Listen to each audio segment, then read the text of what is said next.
여러분 안녕하세요. 오늘은 파트 10을 시작하도록 하겠습니다. 이 부분은 믿음에 관한 C.S. 루이스의 견해가 담겼는데 참으로 중요한 부분이라고 생각합니다. 그러면 시작하겠습니다. 믿음. 기독교에서 말하는 믿음은 두 가지 의미를 내포한다. 첫째 의미는 복음을 인정하고 받아들이는 태도에 있다. 복음이 사실이며 기쁜 소식이라는 것을 인정하는 것이다. 그런데 무엇을 받아들인다는 것은 사람의 이해 능력에 관련된 것이므로 누가 이해 능력이 부족하여 받아들이지 못한다면 죄가 되는가 하고 반문할 수 있다. 그 사람은 마치 스마트하지 못할 뿐이라고 말할 수 있다. 그런데 일반적으로 우리가 무엇을 이해하고 믿을 때 그 믿음이 반드시 이성에 기반을 두는가 묻지 않을 수 없다. 예를 들면 나의 이성적 사고는 나를 수술하는 의사가 훌륭하다는 것을 알지만 막상 수술실에 들어가서 의사의 모습을 보면 불안과 걱정이 엄습하고 그가 마치 나를 죽일 것만 같은 공포에 쌓여 그 의사에 대한 믿음을 잃고 만다. 이를 보면 믿음이 반드시 이성으로부터 나오지 않는다는 것을 알 수 있고 또한 우리의 믿음은 이성과 감정 사이에서 흔들린다는 것을 알 수 있다. 한마디로 이성적 근거가 있다고 믿음이 보장되는 것은 아니다. 우리는 모든 인간의 몸이 물 위에 뜬다는 것을 안다. 과학적으로 증명도 되었다. 하지만 막상 수영을 배울 때 그 객관적 사실을 믿지 못하게 된다. 어떤 여자가 믿을만 하지 못한 사람인데도 사랑에 눈이 먼 남자는 혹시나 하는 믿음으로 비밀을 지키지 못하고 그 여자에게 비밀을 다 말해버리고 또 속는다. 그러므로 우리는 이성에 기반한 증거로서 복음을 믿지 않는다.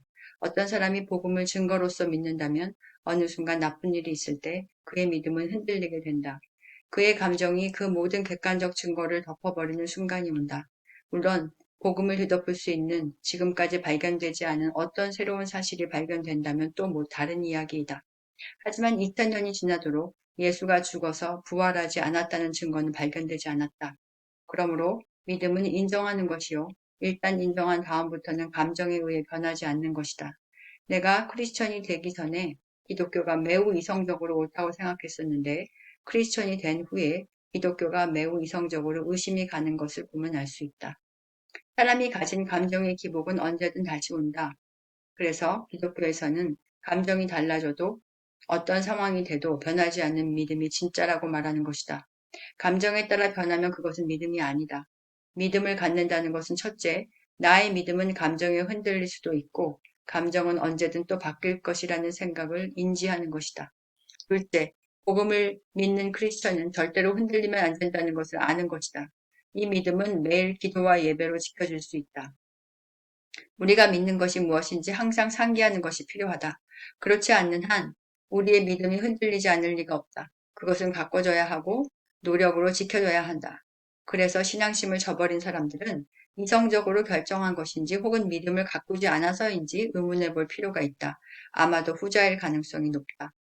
믿음은 두 가지 조건에서 온다. 첫째, 겸손해져야 얻을 수 있다.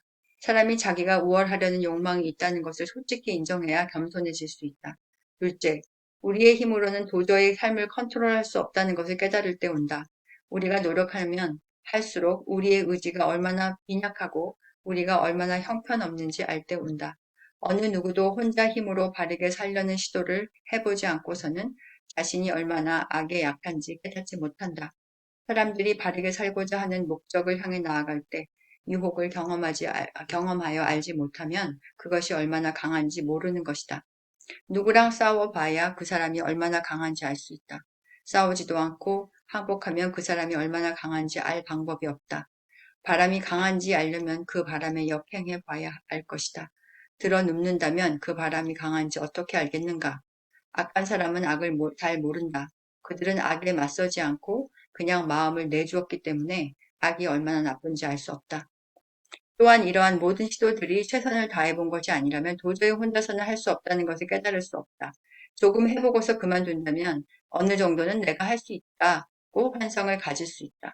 예수는 아무리 작은 유혹에도 자신을 내주지 않았으므로 유혹이라는 것이 얼마나 무서운 것인지 강한 것인지 완벽하게 알 수 있었다. 이렇게 최선을 다해 스스로 바르게 살려고 노력한 다음에, 즉 최대한 내 인생의 주인이 되려보려고 노력한 다음에 얻는 정답은 내 스스로는 도저히 할 수 없다이다. 그리고 신을 상대로 내가 이렇게 했으니 그에 걸맞는 상을 달라 요구할 수도 없게 된다. 진정한 노력을 하기 전엔 이렇게 우리는 우리가 한 행동에 대한 보상을 원하는 위치에 있다. 이는 곧 내가 스스로 한 몫이 있다는 생각하에 신과 거래하는 태도이다. 진정한 믿음을 갖는다는 것은 신과 흥정하려는 자세를 버리는 것이다. 이처럼 기독교는 인간 자아의 완전한 항복을 말한다. 그리고 신은 이 순간이 오기를 기다리고 있다. 우리가 도저히 스스로의 삶의 주인이 될 수 없다는 것, 그리고 신과 흥정하려는 것이 얼마나 어리석은지 깨달을 때까지 말이다. 마치 유산을 미리 주어 내보낸 아들이 모든 것을 탕진하고 아버지에게 다시 돌아올 때까지 기다리는 것처럼 말이다. 이것을 깨닫는 순간 내가 가진 모든 것이 내가 잘나 소유하게 된 것이 아니라 모두 신이 준 것이라는 것을 알게 된다. 마치 모든 유산을 탕진한 아들이 쓸 수 있던 그 돈마저도 그의 아버지가 주었던 것인 것처럼 말이다. 그러므로 우리가 신에게 바치는 것은 이미 그의 것을 다시 돌려주는 것과 같다. 마치 아이가 그의 아버지에게 아빠 생일 선물 사게 돈 좀 주세요 하는 것과 같다. 물론 아버지는 그 아들에게 돈을 줄 것이다. 그리고 그 아들이 자신의 선물을 사오면 무척 기뻐하며 받을 것이다. 우리가 우리의 모든 재능과 또 무능력까지도 신에게서 온 것임을 인정할 때 그때서야 비로소 신은 우리 안에서 일할 수 있다. 믿음의 두 번째 의미는 지금 당장 이해가 안 된다면 그냥 덮어두는 것도 좋겠다. 그러다가 어느 순간 이해가 될 것이다. 또한 만약 내가 하는 말이 도움이 된다면, 몰라도 그렇지 않다면 그냥 잊어버려도 좋다. 나는 서두에서 믿음은 증거를 통해 얻는 것이 아닌 의지로 결단한 인정함이라고 했다.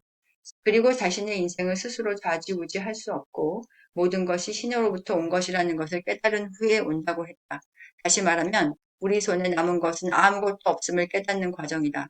이는 마치 아버지의 유산을 다 써버린 탕자의 입장과도 같다. 신은 우리가 우리를 창조할 때 준 신성을 유지하여 신에 연결되어 있는 인간으로 되는가에만 관심이 있다. 신은 우리가 스스로 완벽하게 되려고 노력하는 일에는 관심이 없다. 그 대신 우리가 어떻게 신과 연결되는지에만 관심이 있다. 신과 소통한다면 모든 세상의 일들이 자연적으로 풀리게 되고 다른 사람들과의 관계도 정립된다. 성경에서 말하듯 먼저 하나님의 나라를 구하면 된다. 마치 모든 바퀴가 제대로 차에 부착되면 그 바퀴 안에 쇳덩어리도 제 자리를 찾는 것과 같다. 하지만 신을 시험 보는 사람으로 생각하고 혹은 무엇을 주면 무엇을 해주는 즉 11조를 하면 무슨 상을 줄 것 같은 존재로 생각하면 이것은 신과 대등하게 협상을 하려는 대적의 관계가 된다. 내가 착한 일을 했으니 나를 상달라 하는 것은 하나님과 올바른 관계에 있지 않은 것이다.